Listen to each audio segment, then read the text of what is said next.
Wow! If it isn't the Traveler and Paimon! Oh, have you seen the article I wrote about you? Ha! You've got some nerve! You just used us to make some quick mora! Oh, you needn't worry about that. I heard that you were in Poisson some time back, so I sent you a letter to discuss just that. It appears you didn't receive it, though. It's all right, though. I've set aside the amount intended for you. I've even set the table with some food. Really? Oh, you're the best! You're almost a little too easy to win over, Paimon. If I were a journalist with ulterior motives, you'd be in trouble now, you know. Oh, Paimon knows you're not like that. Still, what brings you here all of a sudden? Were you looking for me? When Mona mentioned you, we thought of coming to see you at work. I see. It seems you've already bumped into Mona here in Fontaine. So she mentioned me? What did she say? She said that you're a real daredevil of a journalist.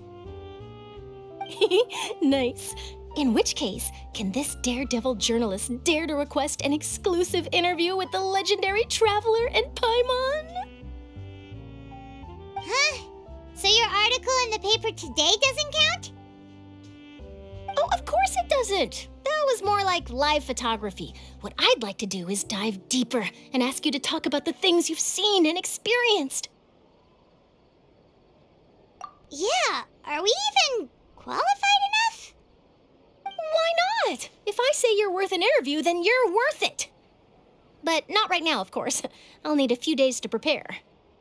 Oh, in that case, we'll just chat when you have the time then? Oh, so that's a yes? Ooh, splendid! I'll tell the editor-in-chief immediately. I'll have to apply for lighting, a venue, some props, and... Whew, so much to get done now. Talk to you later. Wait, Charlotte, Paimon's still got a question for you. And what's that?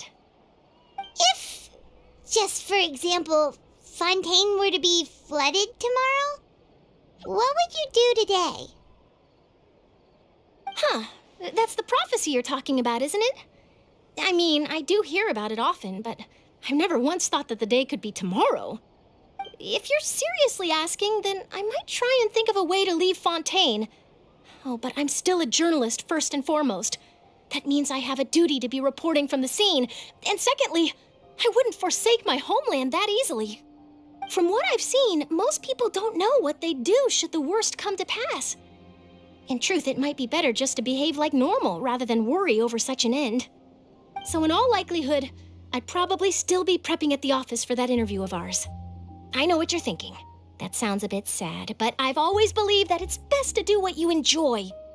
Just think about it. If this nation really were to be suddenly destroyed tomorrow, but I still successfully finish an exclusive interview with a truly unique person, then the story I would wind up writing would truly be timeless. And then do you know what I'd do? Well, I'd write that story, send it for printing, and use messenger pigeons to get copies out to the various nations as soon as possible. I'm not a dreamer, nor am I a workaholic, but I do love my job, and I'd be proud of leaving such an article behind. I guess you could say that I was born to be a journalist. But anyway, that's my answer. And on that note, I'll get back to my preparations. That's so nice. All of a sudden, Paimon actually kinda envies her. Anyway, let's go and take a look at the sea, shall we?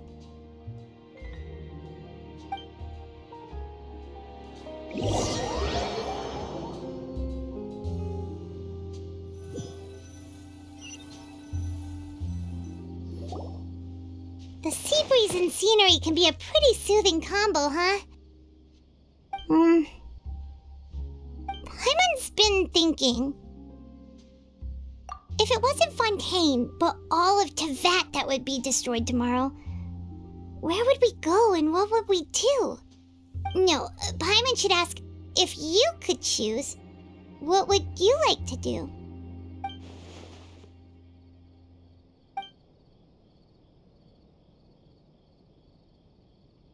We've always been moving to the next destination, so we haven't spent much time thinking about these kinds of things. We didn't have to either, with us always being on the road and whatnot. You mean, still traveling?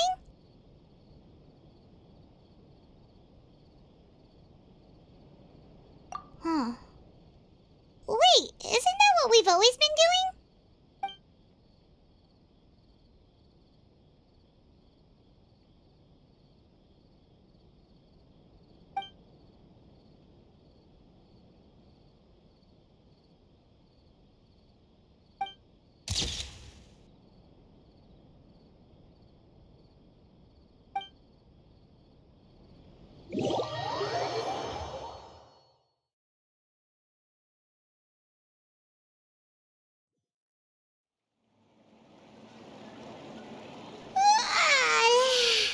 Feels like you'll grow mold if you stay here long enough.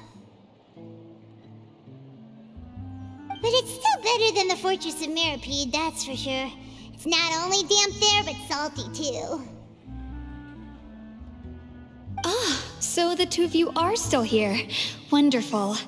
Oh, you're from the Palais Mermonia, aren't you? Yes, I'm Isadora. Monsieur Nervillet sent me to look for you two before. I heard that afterward you went to the Fortress of Meropide.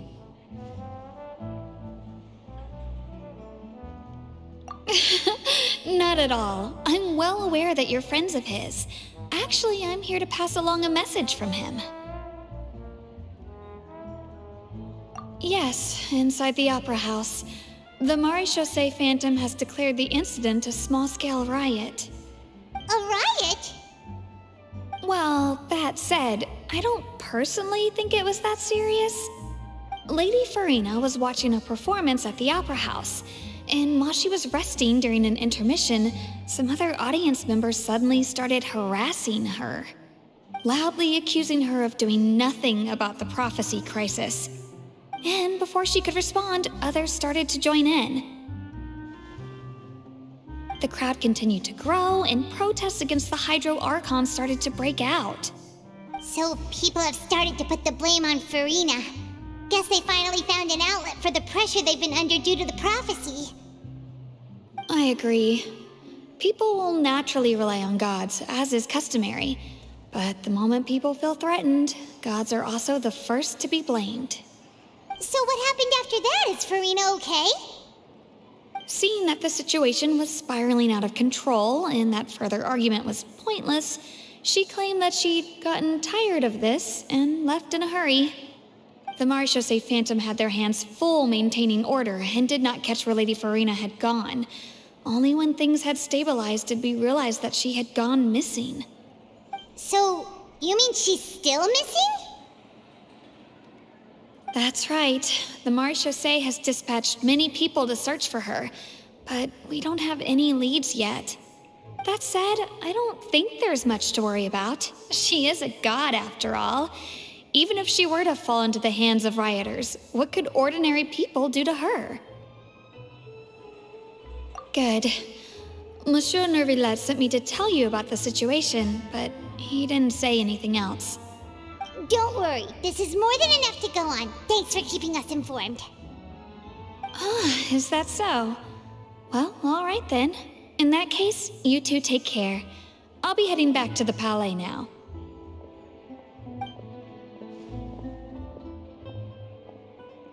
Well, sounds like we should hurry over to Poisson then. If we know Farina, she won't try to fix things in this situation. Instead, she'll look for a place to wait out the heat. And as we also know, she may be loud and dramatic, but she doesn't have a heart of stone. When Nervillet was talking to her in the Palais Mermonia, and she heard about Poisson, she couldn't hide her sadness and remorse. It would be hard for her to ignore being accused by the public today. Paimon thinks Farina's probably taken the opportunity to slip away to Poisson and try to relieve the sense of guilt that she's feeling. Huh! Well, what do you think? Paimon knows the answer, of course, but Paimon can do the analysis to back it up, too. Cool, huh?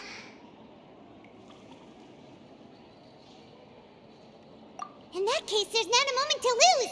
Poisson, here we come!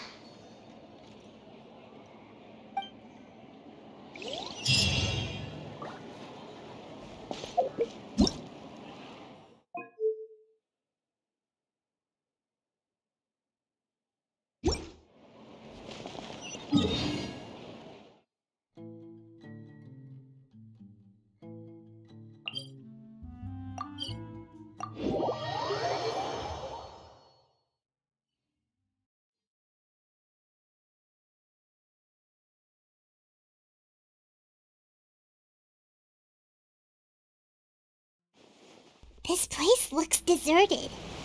Guess all the survivors must have evacuated already. All that's left here are signs of devastation. Could Farina really be here? Let's try to find her as soon as possible.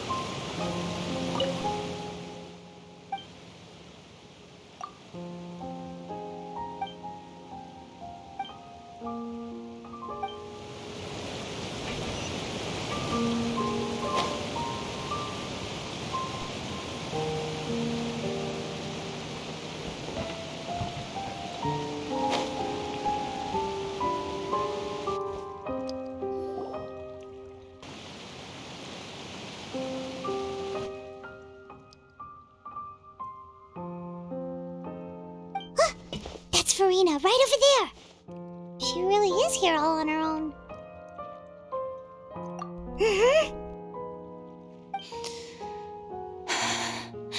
Should I just give up? This is all meaningless. What was meant to happen did happen after all. Everyone's dead. I'm sorry. I'm so sorry. Give up, Farina. There's no point in holding out. I'm sorry. But what can I even do other than to repeat meaningless apologies over and over? Who's that? Don't worry, Farina, it's just us.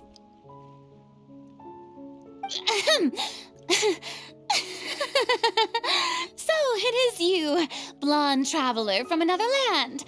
Why, I almost thought you were someone from that mob of my ignorant subjects, come to kneel and beg for my forgiveness. Farina, you were crying just now, weren't you? The tear stains on your face are obvious. What do you mean, tear stains? Oh, I remember. The show at the Opera House earlier this morning was so moving. I'm still trying to process it. Who did that uncivilized rabble think they were, disturbing my enjoyment of the arts? They even dare to tout their Archon. I must teach them a lesson. I can just imagine their twisted and frustrated faces once they realize that I'm nowhere to be found. Oh, and I'm sure Nouvellette and those people from the Maréchaussée Phantom are freaking out right next to them, too.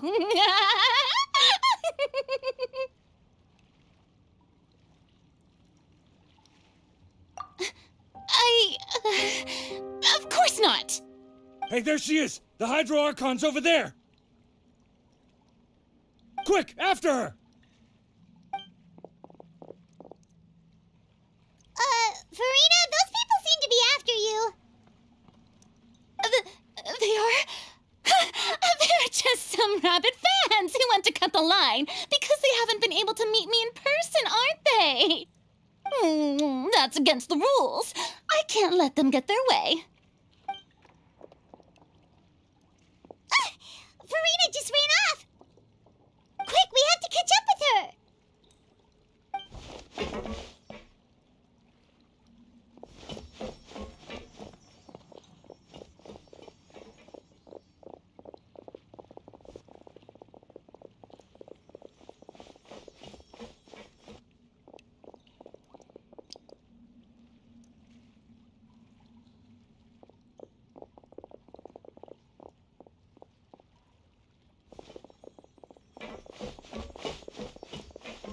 This should be the place, right?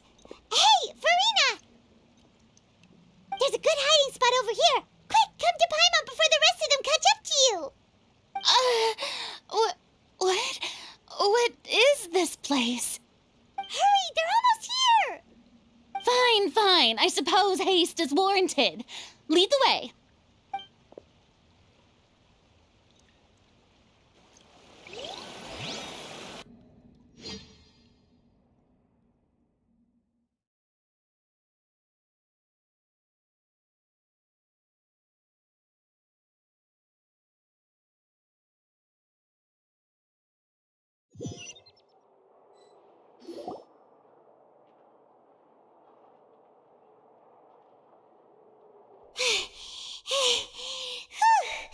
Paimon's exhausted.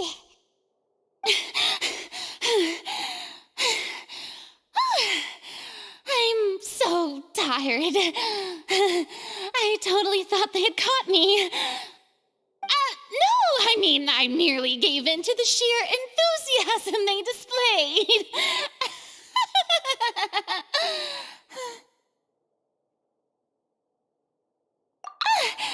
You're right. Yep, that's a good girl.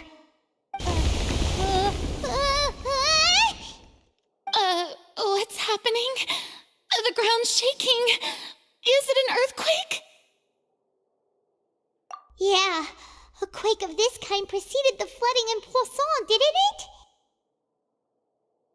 It can't be. It's happening again. Well, there's no need to worry too much about that. Novelette's made some emergency plans, so the evacuation should go a lot smoother this time. Yeah, I hope you're right. But the people of Poisson, they've already...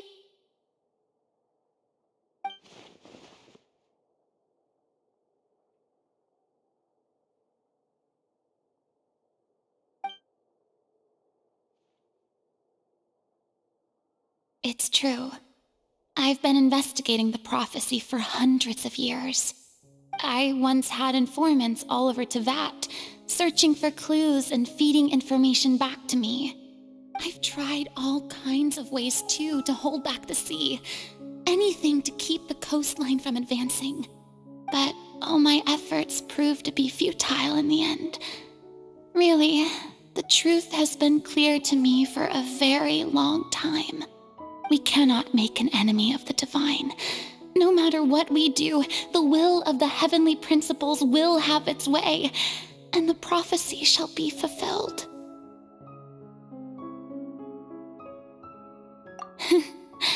Give up. I do love the sound of that phrase.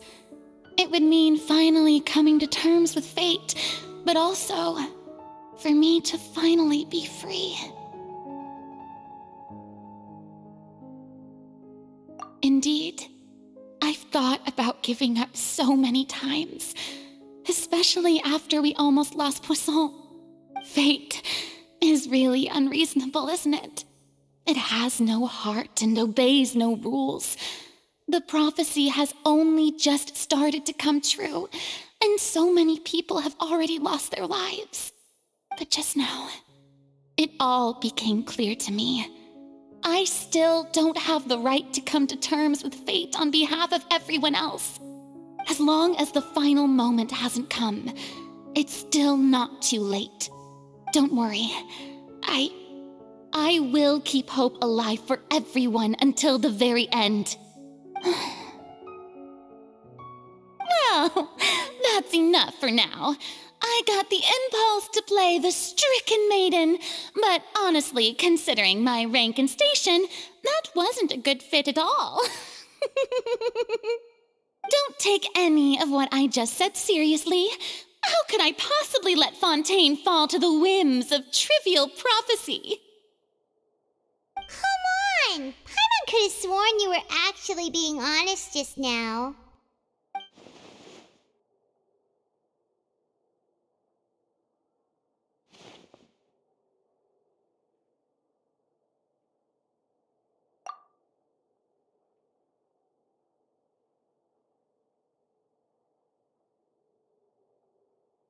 Share my burden. That's impossible.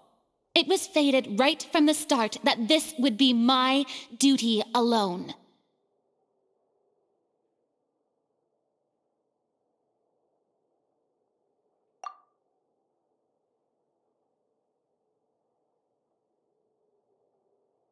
A witness. Yes, I've heard that you came to Tevat from beyond the stars, yes. In other words, you never belonged here.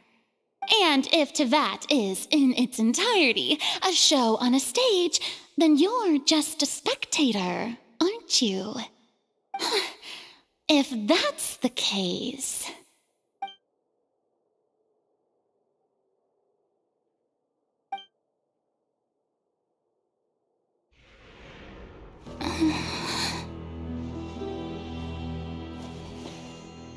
I...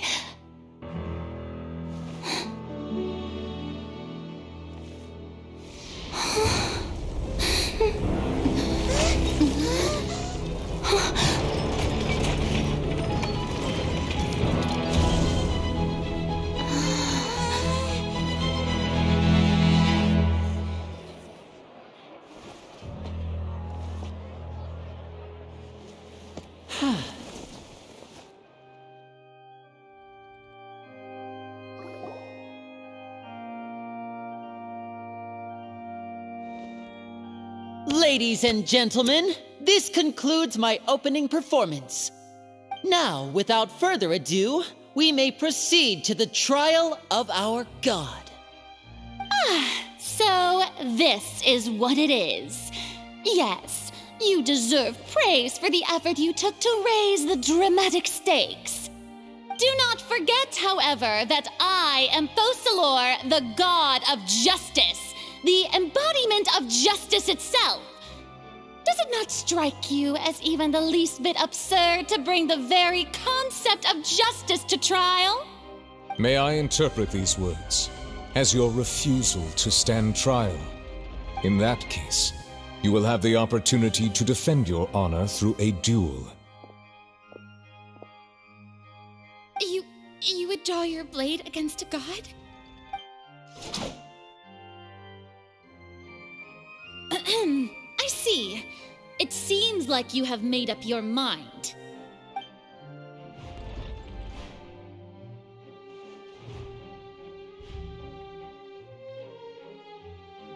Paimon can't believe it.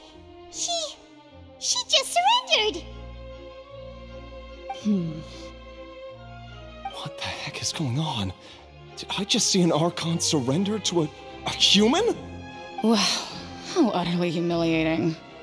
Lady Farina, what is the meaning of this? It would seem that there has been a misunderstanding. To be clear, the raising of both hands is not always an indication of surrender. Looking for excuses again, huh? I raised my hands just now to indicate my acceptance of the trial. No duel shall be necessary. I will admit that I've been running away for a long time. I'm sorry, everyone. I was unable to protect the people of Poisson. It is my duty to stand trial for my crimes. You are not the only ones to be disappointed in me. I, too, am exceedingly disappointed in myself. But now, it is time for the Hydro Archon to show you her courage and resolve. I, Farina, will use this trial to show the world the true meaning of justice! This time, I will protect you. Applaud and rejoice. One of the most outrageous and fantastical arcs known to the opera epiclese is now unfolding before your eyes. Mark my words, this shall be one of the most exhilarating and brilliant shows ever to grace the stage of Fontaine. The trial of the Hydro Archon, Fosalor, will now begin! Woohoo! Oh, now we're making history! Why feel like Farina just took over the whole thing. Like, come on! Didn't she just get forced to stand trial for her crimes? Also, even though she's still acting super dramatic, she is taking this seriously this time, right? All right, then. Who will be my opponent in this trial? The court asks the prosecutor to please take the stand.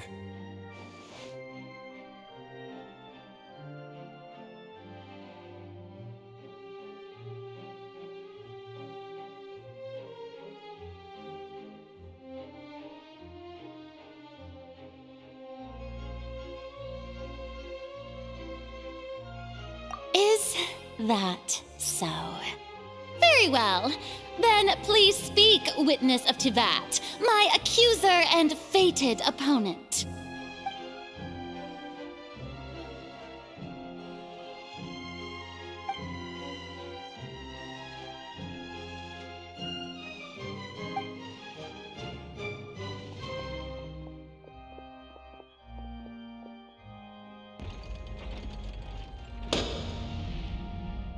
Also, please allow me to ask, as a final question before the trial begins, just how much work did you do to force me onto this stage? Well, we did do a lot of prep after the meeting that day.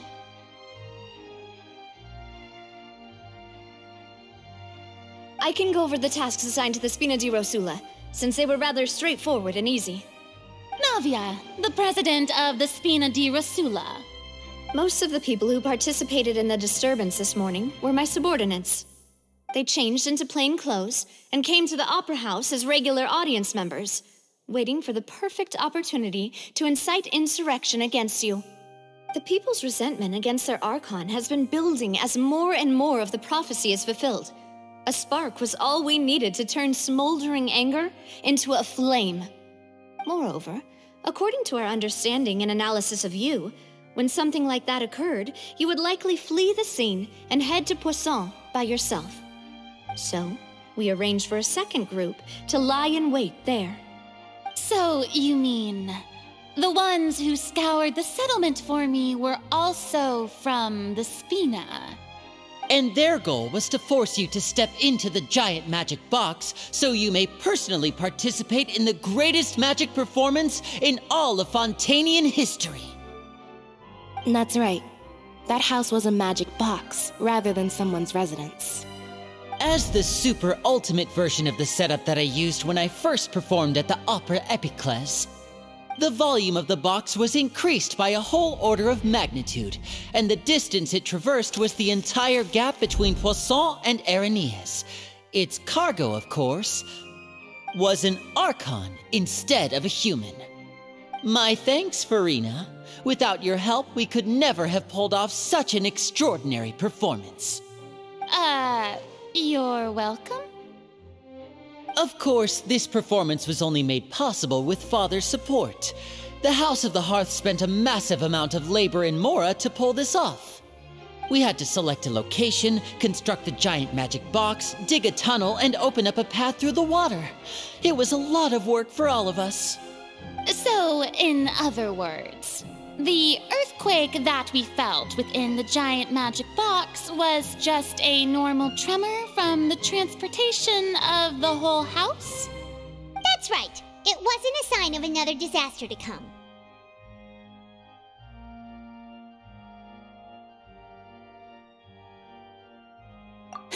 Then, I can guess Nervilette and Cloran's parts. You gathered a crowd, prepared a stage, and made sure that the champion duelist would be immediately ready for a fight. Also that as soon as I appeared on the stage, the trial may commence without a hitch. Am I right? Yes, that is correct. Well, Clorand, I must commend you for your courage. Only the most outstanding champion duelist in all of Fontaine would accept a duel with an Archon without flinching. Thank you. As for you, Traveler, I suppose your role was to keep me distracted with conversation once you found me in Poisson. You'd make sure that I didn't notice anything amiss before revealing yourself as my prosecutor once we'd arrived onto the stage. Oh?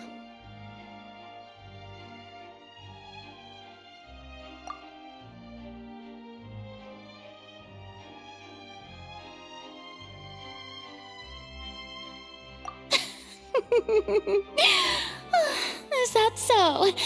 Then I suppose I must have missed my final chance. It's fine. It matters not. What's done is done. The stage is already set, so there's no reason to disappoint the audience. Let's see this trial through to the very end.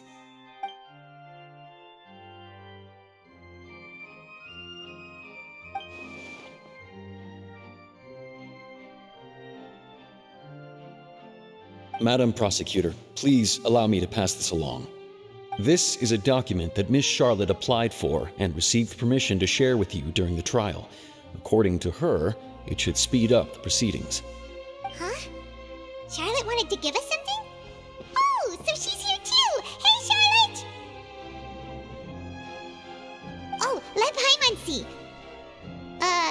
Isn't this the exclusive interview that she did with us before? So she's already finished it, huh? Wait, then that means this document is a perfect timeline of everything that's happened ever since we stepped foot in Fontaine! So in other words, we can refer to this anthology of evidence every time we want to use something from our journey as evidence for an argument! Let's quickly confirm the information in it. Just think of it as a refresher, alright? You defeated the Hydro Archon in the very first duels you took part in at the Opera House. That's one for the history books, all right. I didn't think that you'd wind up getting to the bottom of the case I'd been following all this time. I guess you could also see this as a happy coincidence. This is the first time Monsieur Neuvillette had a difference of opinion with the Oratrice. Even the Hydro Archon can't figure it out. A Fatui Harbinger. She's an extraordinary person. Her instinct must mean something. The fortress of Meripede was almost destroyed in a single day. That I didn't witness that scene personally will always be a source of professional regret, I think. According to Monsieur Neuvillette, both Child and that whale should have been in the primordial sea at that time. I nearly lost my awesome friend Navia. To be honest, that still gives me shivers. The words of someone as extraordinary as a witch can probably only be truly understood when something surreal happens to you.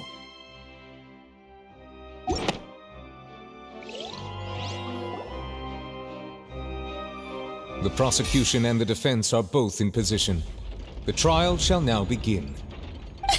Oh, come on, Neuvillette. There's no need to repeat all the unimportant legalese. Just fast forward to the part where the prosecution lays out my offenses. As the defendant and the lead actress of this performance, I still haven't even been informed of my supposed guilt in all of this. Of course, it is only natural for humans to struggle to understand the actions of a god. However, you will need more than that to convict me of a crime. That's true, but my charge here is unrelated to your conduct as an Archon.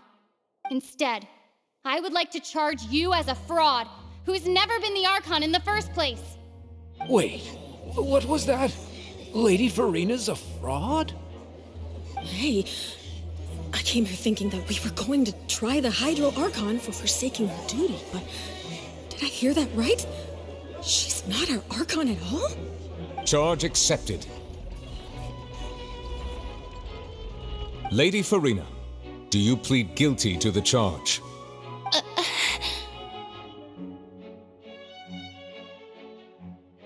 Lady Farina. I plead not guilty. How can I be guilty?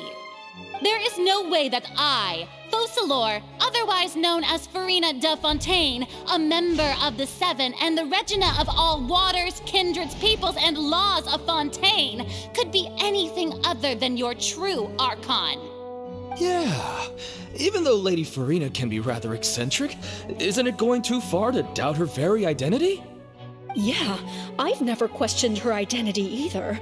Sure, Lady Farina can be super irresponsible, but what grounds does that prosecutor have to make such a huge claim? I have cause to believe that common sense will prevail in this case. Many of the members of the audience have known me as the Hydro Archon ever since they were born. There would be no fooling their memory. See? Even the Oratrice has decided to show me its favor. Are you sure you want to commit to a charge that will never be upheld? If you wish to drop the case, I can promise you as the God of Justice that you will not have to face trial for making a false accusation. We will treat everything that's happened as a dramatic spectacle and move on with our lives. What do you say to that? An argument with near impossible odds, huh? We have to not only refute Farina's claims, but also overturn the long-held beliefs of the people. Well, I tried to give you the chance to surrender. If you must persist, then let me ask. If you believe I'm not the Archon, then what manner of being do you think I am? And if I was not the Archon, then how did I manage to live for over 500 years?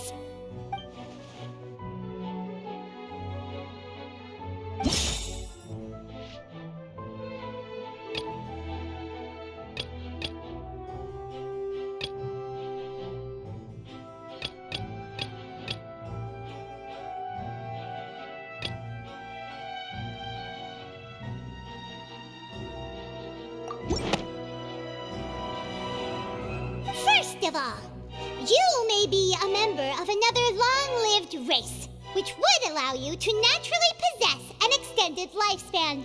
And second of all, even if that wasn't the case, there could be other ways to extend your life. Who gave you that idea? Was it the knave? You'd sink so low as to use a harbinger's words against me.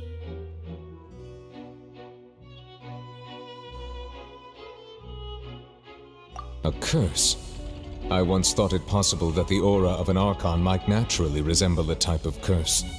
But in light of this claim, perhaps what I sensed was not your divinity, but a curse after all. You sensed it too, huh, Neverlet?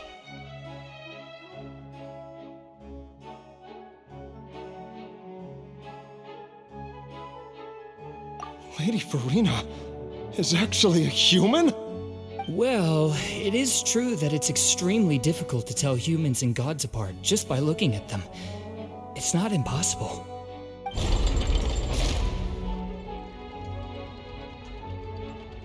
Well, don't start celebrating too early now. Even if I have been carrying a curse like you said, how does that prove that I am merely a human being? Besides, everyone knows that the main difference between a human and a god is the possession of authority. Gods can do what humans cannot. That's why they're worshipped as gods. For centuries, manifestations of my authority have served the nation of Fontaine. One need only to turn their eyes towards the Oratrice Mécanique d'Analyse Cardinal in this very opera house, or consider the endemnitium that is used in every aspect of life.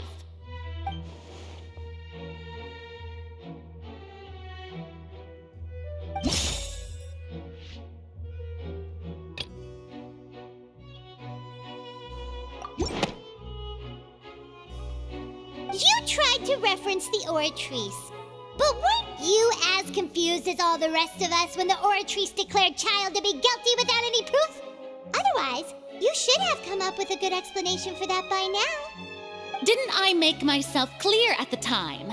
The decisions of the gods are naturally difficult for humans to comprehend.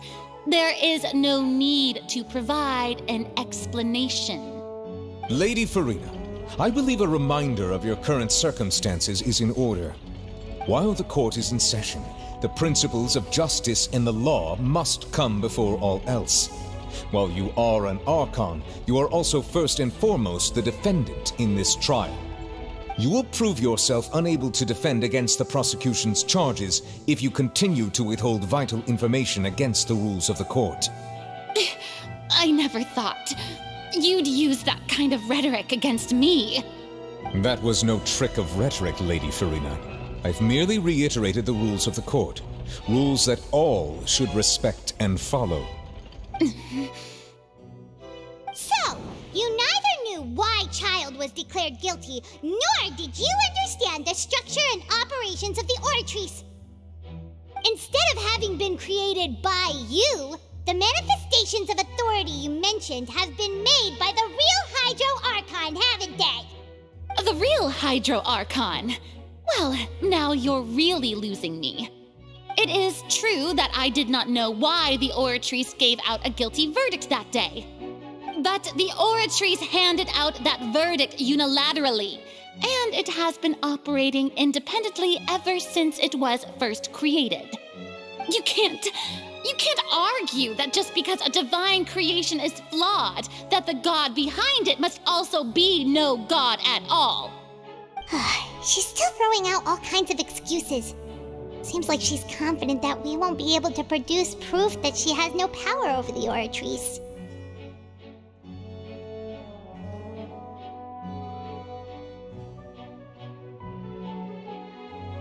My power as an Archon.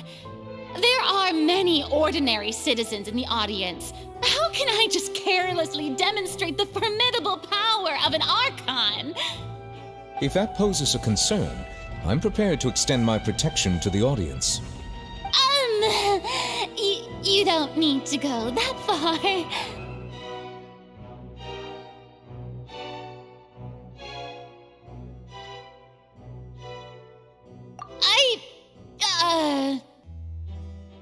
Aren't you the Hydro Archon? Or is it that you can't even wield the power of Hydro, much less the authority of a god? Indemnitium! Yes! It's all because of Indemnitium! All Archons derive their power from the faith of the people, and I've converted the people's faith in justice into Indemnitium! Thus did I give up all of my divine power to provide everyone with energy for their daily lives. Have you ever seen a more magnanimous god? Isn't that a huge stretch? Yeah, no matter how generous an Archon can be, how could they give up all their power? Can a god with no power even still be called a god? It seems like nobody's buying Farina's excuse. Hey, come now, everyone! Please don't stare at me as if I was a liar! I'm still the same Farina you knew, right? The one that you loved! Shouldn't you want to believe in me? Please? You've got to believe me! If what the prosecutor said is true, she really has committed a grave offense. Did she deceive all of us? And all of our parents and grandparents too? And then all of our ancestors? Ever since they were born? Enough! That's enough! Tell me then, if I'm not the real Hydro Archon, then who is? If you have no evidence of another Hydro Archon's existence, nor can you find anyone who can back up their claim to be such, then what grounds have you to say that I'm not actually the real deal? Wow, she came up with yet another argument. How can we refute her now? Seems like she really doesn't want to give up.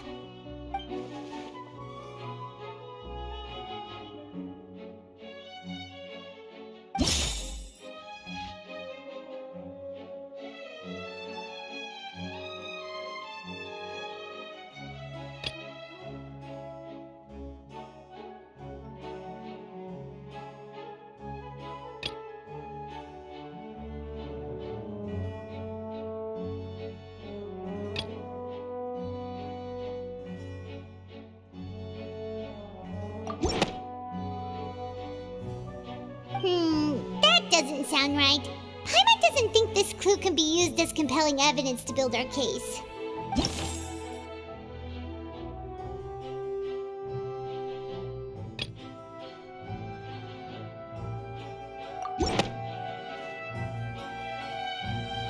It has been established that all Fontanians can dissolve in water from the primordial sea.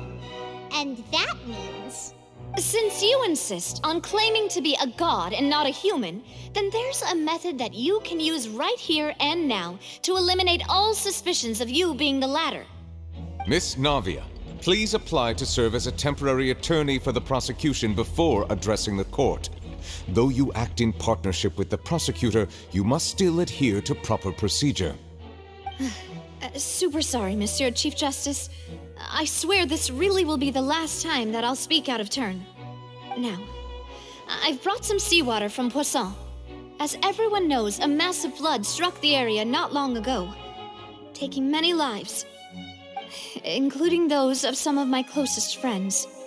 So, Miss Farina, would you dare to touch some of this seawater? If we are to believe that you are indeed the real Hydro Archon, touching this seawater would have no effect on you. All it should do is strengthen your case. But if you don't dare to touch it, then we would have basically proved the reverse. Oh, and I must remind you that after the disaster at Poisson, nobody wants to see any more people dissolve. I do hope you'll act prudently and choose the simpler path of admitting guilt. Navia from the Spina di Rasula. The Spina has governed Poisson for many years. I guess her suggestion is valid. If Lady Farina is indeed just a human, she's probably Fontanian like all the rest of us. Would she really dare to try?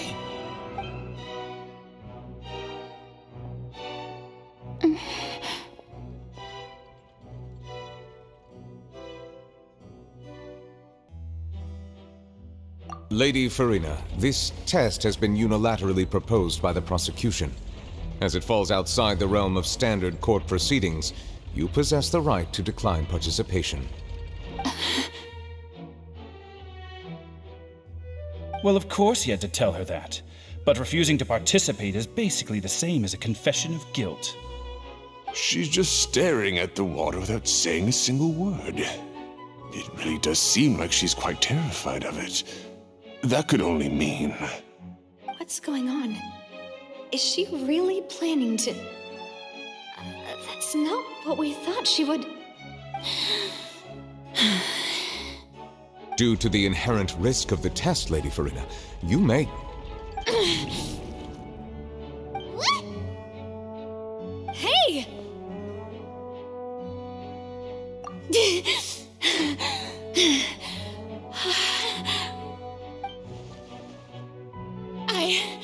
I'm fine! Look at me, everyone! My hand is still here! I haven't been dissolved! Will you believe me now? I really am your Archon! I'm nothing like a normal human who would fall apart as soon as they touch this water!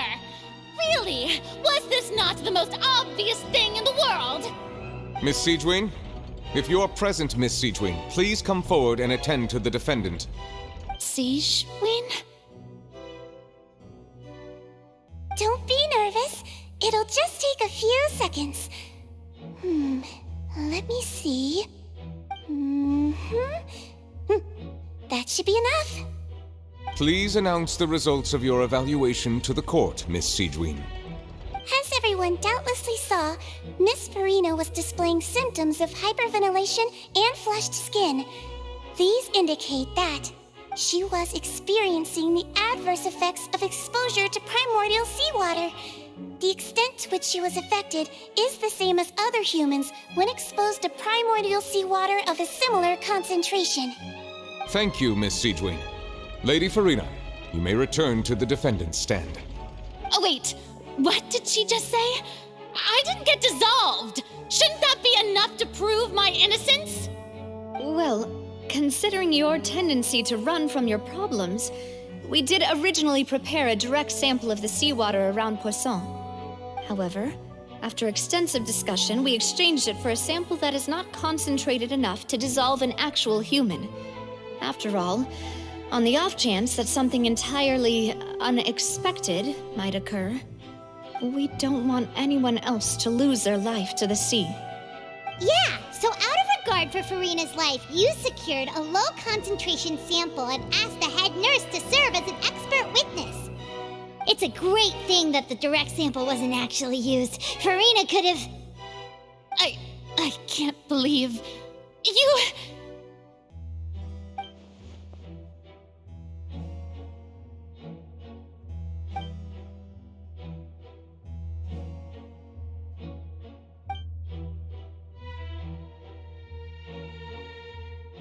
Listen to me, everyone. Please don't give me such cold and disdainful looks. What happened just now didn't prove a single thing. Think about it. How can you conclusively prove that an Archon can't also be affected by the primordial seawater? Also, if I was really just a human, why would I dare to just put my hand in that kind of water?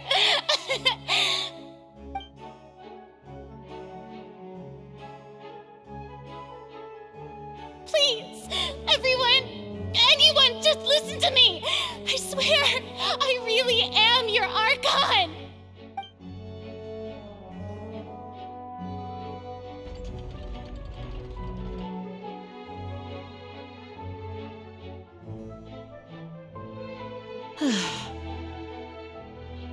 I don't think anything she says at this point will sway anyone. The odds are just too stacked against her now. With all the things that have been said, Paimon doesn't think there's any way left for Farina to win. I believe the time for arguments and presentation of evidence has come to an end. If there are no objections, we will move on to the final judgment.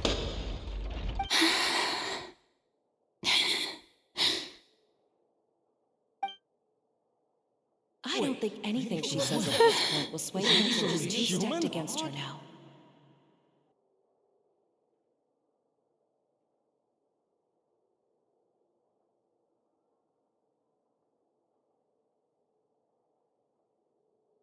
In my capacity as Chief Justice, I shall now render judgment on Farina's misrepresentation of herself as the Archon of Fontaine.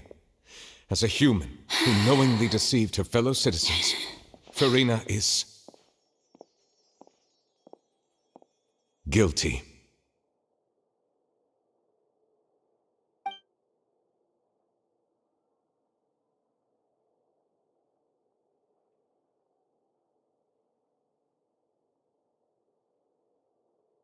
We shall now turn to the Oratrice Mécanique d'Analyse Cardinale to render the final verdict on the charges.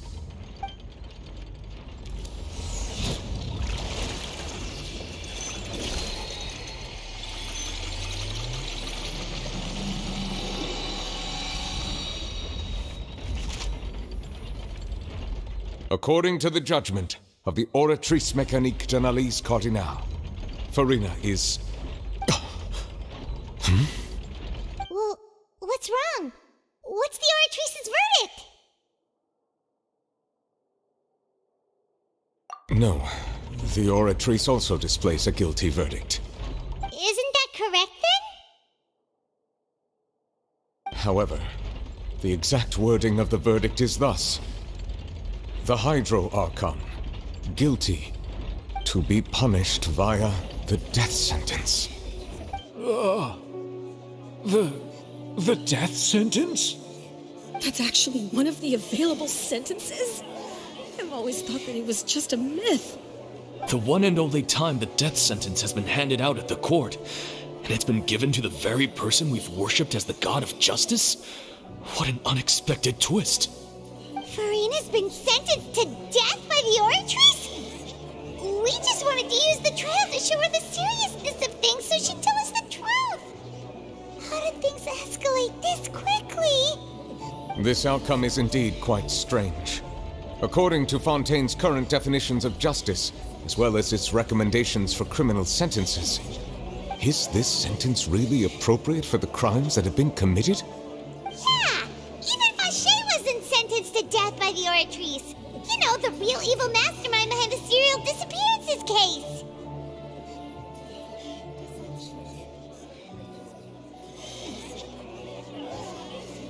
Indeed. Not only is Farina's sentence overly excessive, the very point of our trial today was also to prove that Farina has never been the Hydro Archon in the first place. But now, the Aura Tree seems to have deliberately invoked the title of the Hydro Arch.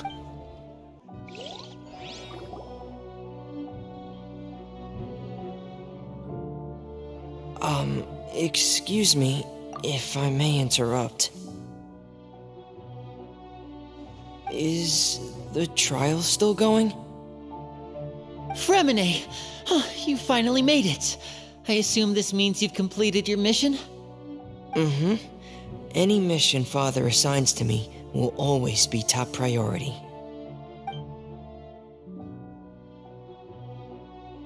Is that the first prophecy slate? Huh. So the knave privately arranged for Fremine to try and find the missing slate. I looked everywhere and finally found it at the bottom of the sea. It took me a long time to get around some dangerous stretches of water. But has the trial already concluded? Then doesn't that mean I've come too late? Oh no. Father will be disappointed in me.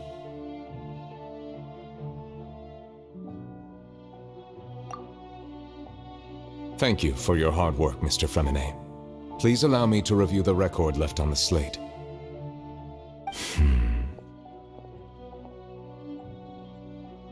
Traveler, I believe that you have already seen the other existing slates, and would like you to come here and confirm their contents.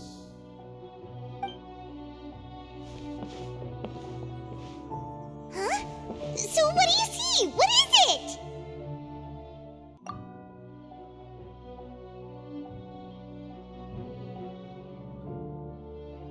I believe I've now made sense of the Hydro Archon's crime. It has to do with Fontaine's lost history. Huh? Isn't the Hydro Archon just guilty of deceiving her people? Oh, wait, no, that's Farina, and we've already proven that she's not the Hydro Archon. So when you say Hydro Archon, do you mean the real Hydro Archon we've been kinda talking about? In truth, everything that you've encountered in Fontaine up until this point can be traced back to the contents of these stone slates. However, I'm uncertain as to how much sense they currently make to you. Okay, let's try to recall the contents of the other 3 stone slates. Paimon will do her best to help you remember.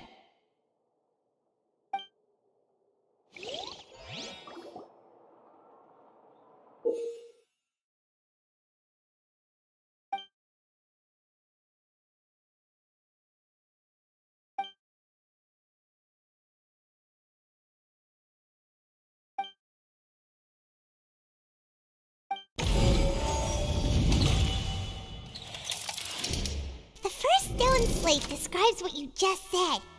It seems to show the previous Hydro Archon using her divine power, and then the Oceanids turn into humans. Does that mean that Fontainians are transformed Oceanids? Oh, Paimon wasn't expecting that. But if Oceanids can turn into humans, then perhaps this process can be reversed as well. The second stone slate shows Celestia floating in the sky, and the Hydro Archon and her people worshipping it together. But the heavens still brought judgment down upon them.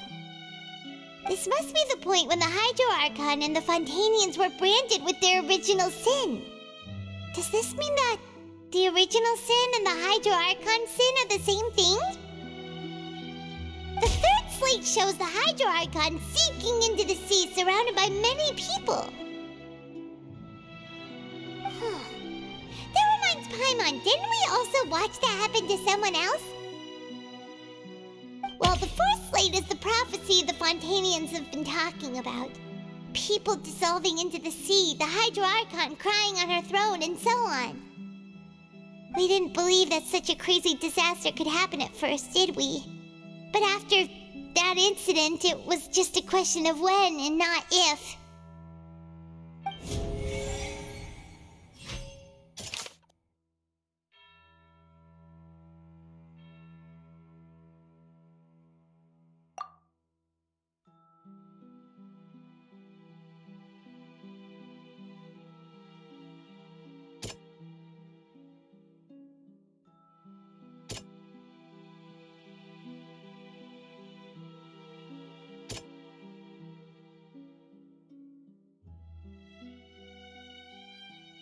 That doesn't sound quite...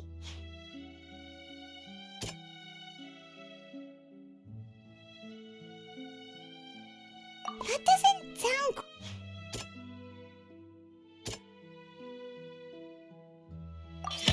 We know from the case of the serial disappearances of young women that Fontanians can be dissolved in primordial seawater. And the first stone slate tells us that long ago the Hydro Archon used her power to turn Oceanids into humans. This might be the reason that Fontanians can dissolve.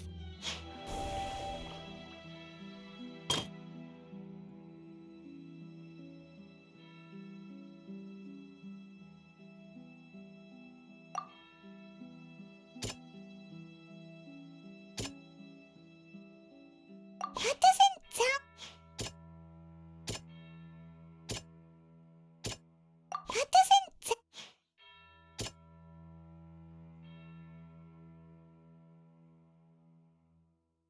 That doesn't sound...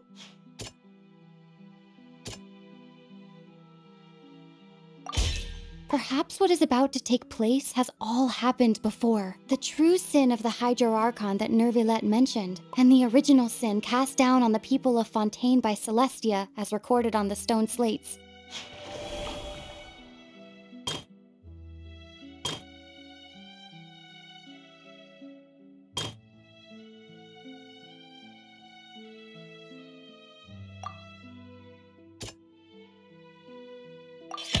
It's not as simple as falling into the sea. When Navia fell into the sea, her consciousness was subjected to judgment. The stone slates show the people gathered around the Hydro Archon in the sea.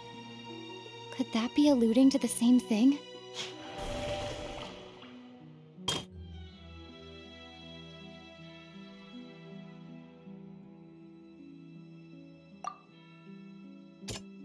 That doesn't sound...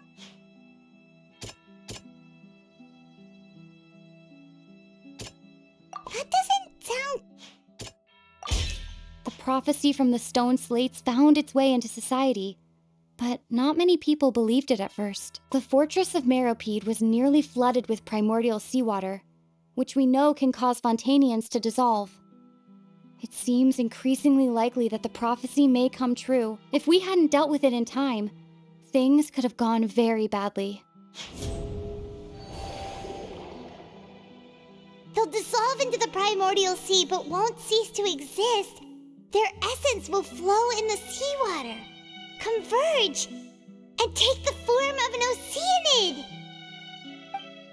The Hydro Archon was sentenced to death in court, shocking everyone present. Perhaps this means that her sin was actually Fontaine's original sin. Navia fell into the water inside those ruins, and she nearly dissolved. She was surrounded by the people of Poisson in a court within her consciousness, and was forced to take part in a trial meant to make her stay. The eruption of the primordial sea at the fortress of Meropide was the surest sign that the prophecy was about to come to pass no matter what. The prophecy's contents can all be verified by recent events. If we combine what we know together, loads of truths should come to light.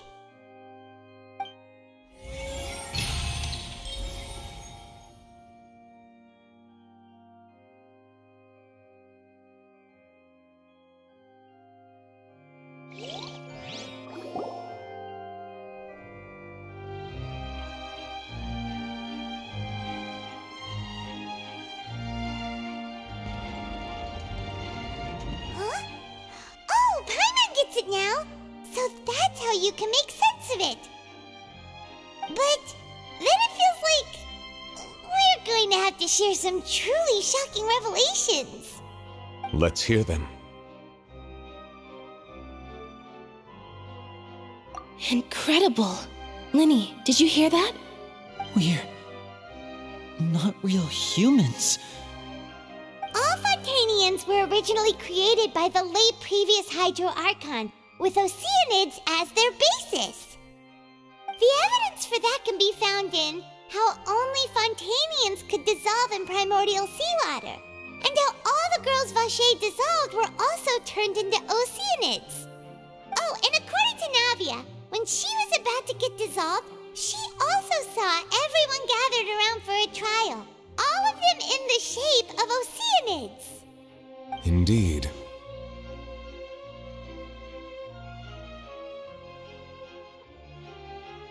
Yeah, and it follows from the content of the first slate that she probably anchored Celestia by creating humans without prior permission. That could also explain why the Oratrice judged the Hydro Archon to be guilty. It's to account for that ancient sin. The Hydro Archon's true sin was creating us? And yet, after many hundreds of years, the Hydro Archon's creations have turned around to try to judge the Archon within the Opera Epiclese. The twists of history are often the most unexpected of all.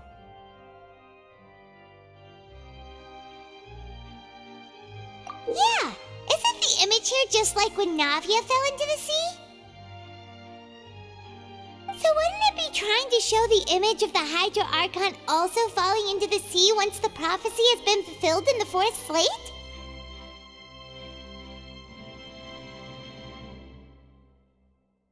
In the end, the people will all be dissolved into the waters, and only the Hydro Archon will remain weeping on her throne. Only then will the sins of the people of Fontaine be washed away. Did Paimon get all that right? You've made some keen deductions. I must say, given how much you still don't know, it is impressive that you've already managed to connect so many pieces of the truth.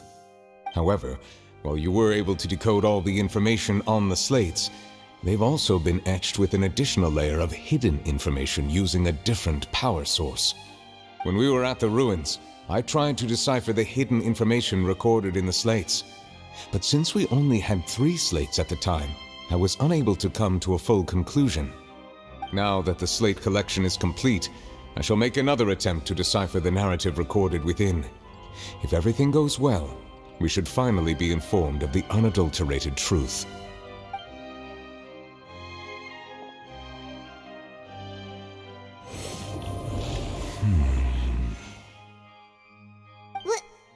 Well? Did you get it? I believe I should share this truth not only with you, but with all the people of Fontaine as well. I will try to briefly summarize it for you.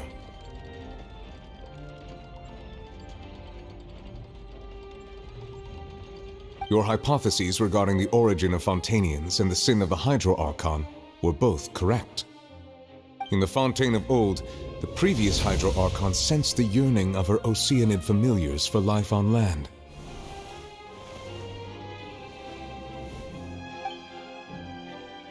The Oceanids were enamored with the beauty and romanticism of human beings, and wishing to have those experiences for themselves, expressed to the Hydro Archon their desire to become of a similar kind. However, even though water as an element is intricately linked with the power of life, the Hydro Archon, as one of the 7, did not possess the authority to create a new form of human life. Not one to give in, she eventually found a way to create permanent humanoid bodies for her familiars by appropriating the power of this planet's primordial sea.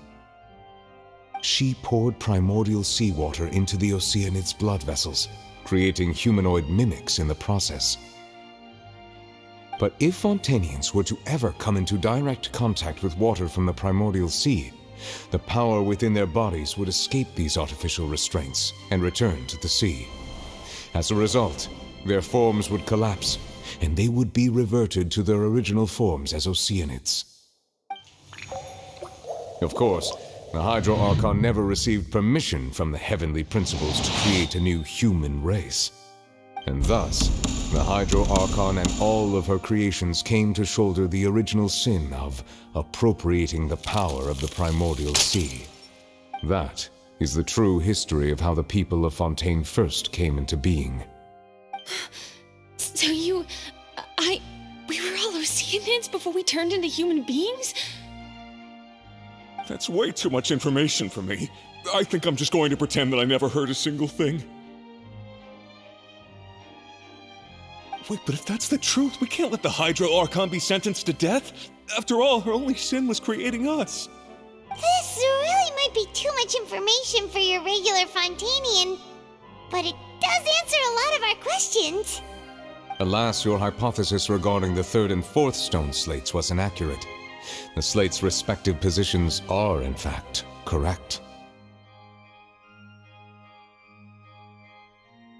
A key point of the visual on the third slate is how all the individuals depicted in the water are humans rather than Oceanids. They have not been dissolved, which implies that the water depicted in this slate is not water from the primordial sea. The nation of Fontaine is the nation of Hydro, as well as the nation of Trials and Justice. Instead of being the literal element, the water in the scene symbolizes judgment and justice. You may also recall Navia's experience. When she fell into the sea, her consciousness was surrounded by that of many others who intended to hold a trial to determine her fate. Therefore, the meaning of the third slate is that the people of Fontaine shall try the Hydro Archon at the court of justice. Yes, it refers to our present situation. I think I'm following now. So, what you're saying is, even though we decided to put on this trial to avoid fulfilling the prophecy, in truth, everything we've done has happened exactly as the prophecy foretold.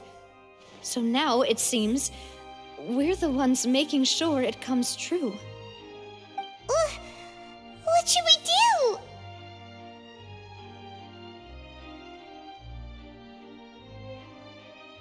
Huh. No matter what, the prophecy will be fulfilled. Is this what it feels like to be a prisoner of fate? If that's the case, does that mean the scene in the fourth slate will also be fulfilled soon? Traveler, I would like to point out another small fallacy in your deductions. About the fourth slate, you probably thought that the eruption of primordial seawater beneath the fortress of Meripede served as the surest sign that the prophecy was about to come to pass, yes? However, I believe that rather than being a sure sign, that eruption could in fact only be a small warning of something far worse to come. As for the root cause of the catastrophe, I believe you've already encountered it once before.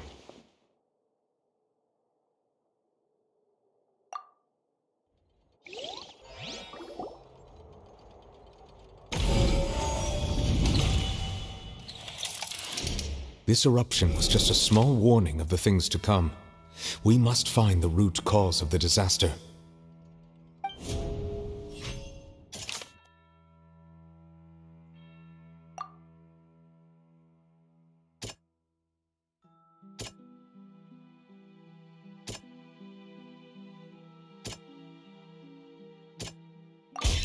It was both dream and reality.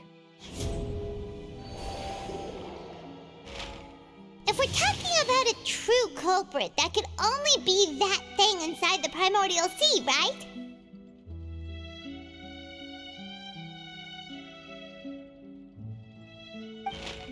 The truth, the original sin, the trial, and the root cause of the disaster.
So we've met it at last.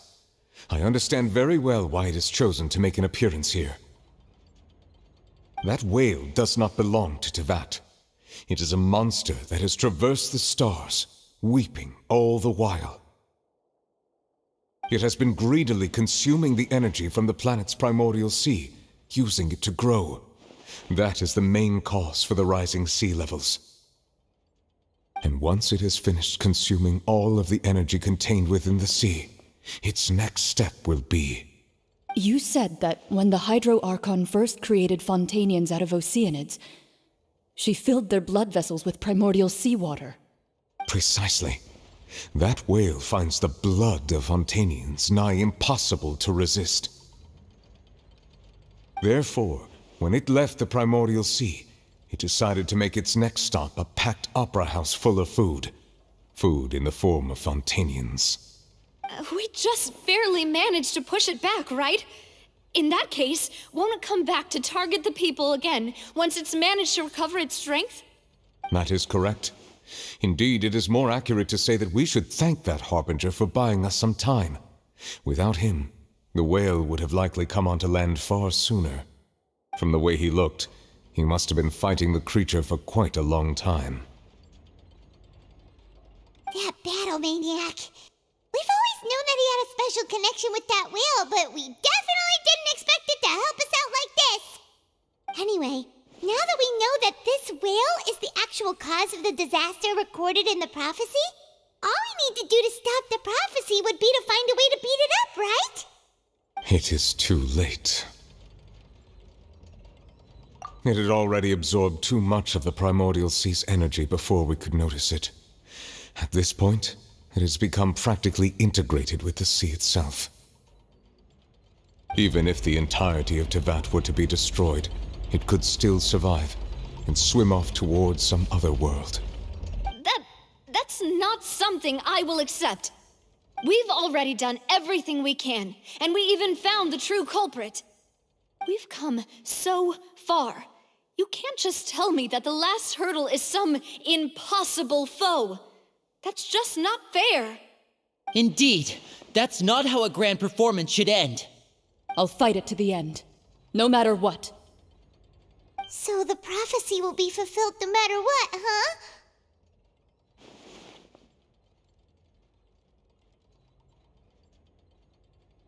The prophecy. Yes, what has been prophesied will be fulfilled. You may view such things as the history of the future.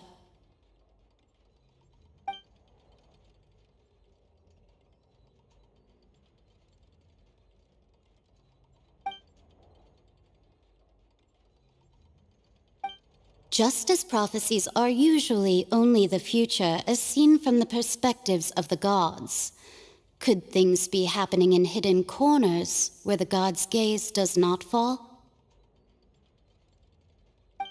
Ultimately, fate shall serve as your only guide, no matter what will happen in Tevat's future. All you need to do is to play your part.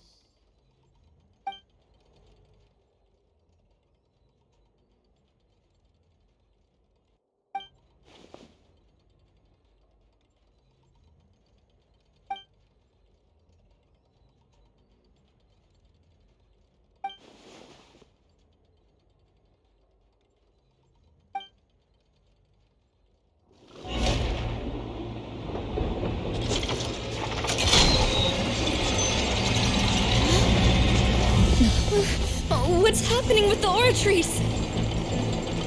I believe it is preparing to carry out the death sentence.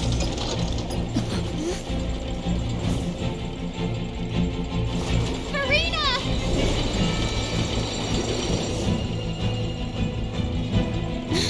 No, I still need answers.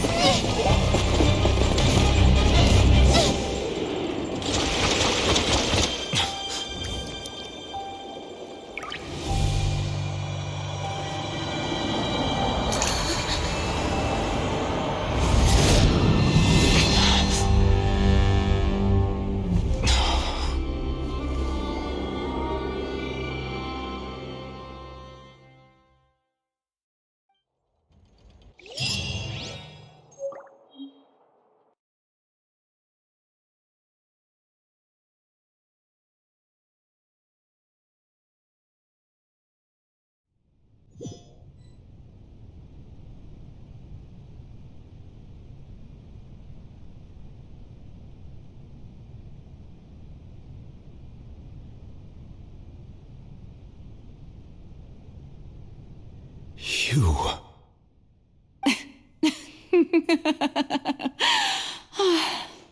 Sorry. That shocked expression on your face is just too amusing. I couldn't help myself.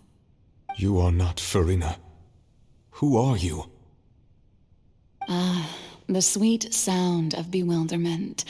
Marvelous. A sure sign that my attempt to deceive everyone was a resounding success. But to answer your question, I am Focalor. You know, the god. Focalor. Why did you deceive us? Oh, that wasn't my goal, of course. Goodness, no.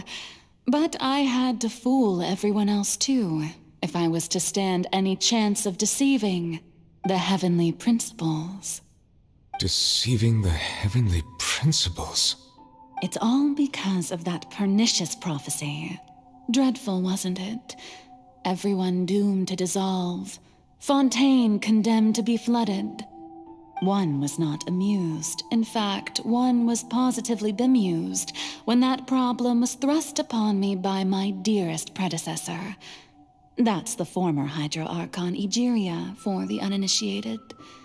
It hardly gets more disastrous than a preordained national catastrophe, now does it? She knew full well that the prophecy would surely come to pass. And as one of the seven, she also knew full well that one defies the heavenly principles at one's peril. So yes, as you have no doubt surmised, it was a rather impossible situation that I found myself in. I spent a terribly long time mulling it over, alone on the ocean floor. And I was almost growing barnacles by the time I finally realized there was only one possible solution to this confounding conundrum. I had to outwit the heavenly principles, allow the prophecy to be fulfilled, ostensibly at least, while saving everyone at the same time. I'm a genius, I know. I can only assume that's why Egeria chose me as her successor. Although, looking back now, it was hardly the inheritance one dreams of. Between the task of saving the nation, the quotidian duties of the Hydro Archon, and not to mention the original sin of creating a new race of humans, I dare say she left me quite a colossal mess to clean up. But one can only play the hand one is dealt. I did not choose this, any more than I chose to be one of her Oceanid familiars. So you were also once one of the Oceanids, transformed into a human by Egeria's hand? Yes, I was. I always dreamed of becoming human. And I still do, even now. In my eyes, to be human is to be part of the greatest opera ever known.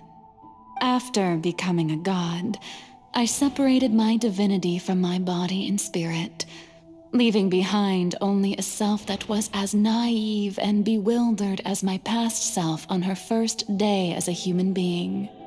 The me you see before you now is that divinity, and the human counterpart I left behind, I named Farina. She could feel joy, sorrow, and everything in between. She could be as vain and conceited, or as meek and vulnerable as she wished. Her strengths were of a kind only a human could possess, as were her shortcomings. But in my eyes, Farina's humanity was what made her perfect. She was perfectly human in every way. The person I always wanted to be. Anyway, so then I cursed her. All part of the plan, of course. The plan to deceive the heavenly principles. Do you still remember the final scene of the prophecy? The Hydra Archon alone, weeping on her throne. In order that the prophecy might appear fulfilled, I invited Farina to be an actress, to play the part of the Hydro Archon in the prophecy. Under the curse I placed on her, so long as I, Focalor's divinity, continued to exist, she could not die. But nor was she free to live her life in the pursuit of happiness. Instead, she was forced to take the stage in the opera house, to embrace the role of leading lady, to forever play the part of the god from the prophecy, all to create a deceitful appearance of that prophecy coming to pass. I suppose now you probably understand why your court is called the Opera Epiclese. But Farina is only human, isn't she?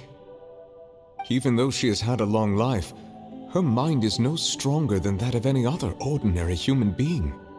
I cannot begin to fathom what she has had to endure. It must have been torture for her. It has indeed. And although she is, in a sense, me in human form, I most definitely owe her an apology for it. It's been 500 years, and all along, she's been playing her part in the most unimaginably long, unbearably lonely, and agonizingly painful opera of all time.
Quake!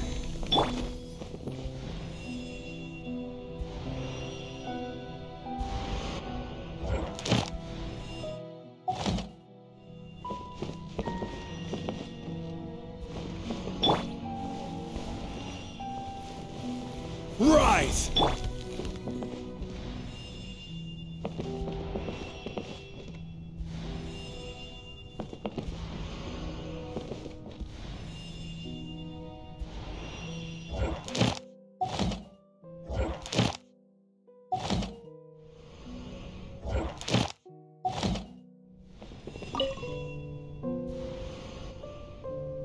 Oh, who permitted you to come onto the stage?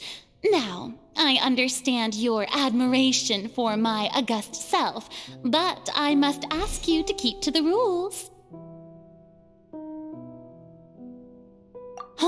All right. It is not my intent to reprimand you.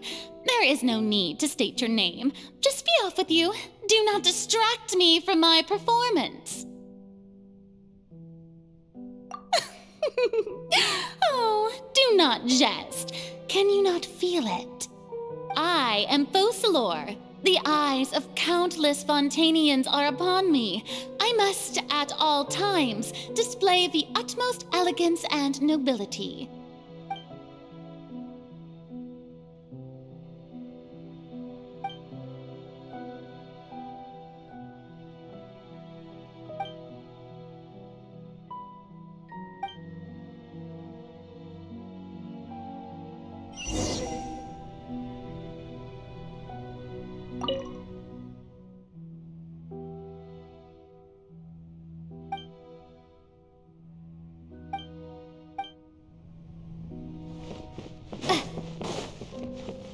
Dear audience. The performance is experiencing a technical difficulty, but worry not. The guards shall resolve it soon enough.